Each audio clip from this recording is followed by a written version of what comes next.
Operasi Patuh Singgalang 2023 yang dilaksanakan Satlantas Polres Pasaman mengutamakan tindakan preventif, edukatif, dan persuasif di lapangan dengan memberikan himbauan, pembagian brosur, dan stiker keselamatan lalu lintas kepada pengendara lalu lintas.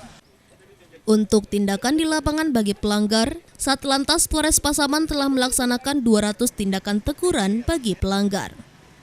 Dan untuk pelanggaran kasat mata yang meresahkan masyarakat dan memicu kecelakaan seperti pengguna knalpot racing, kendaraan odol, dan pelaku balap liar, anggota Satlantas Polres Pasaman telah melakukan tindakan tilang sebanyak 150 surat penilangan.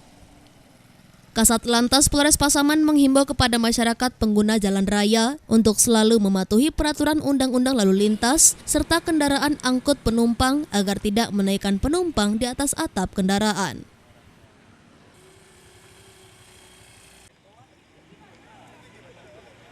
Selama operasi keselamatan lalu lintas ini, sasaran kita yang pertama adalah kendaraan odol, overdimensi, overload, di mana kendaraan dan barang yang melebihi kapasitas muatan maupun dimensi baknya.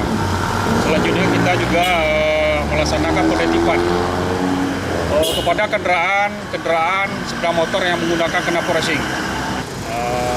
Terutama kita juga istilahnya mengimbau kepada masyarakat jangan melakukan balap liar. Dari Pasaman, Sumatera Barat, Ari Yohanes, iNews melaporkan.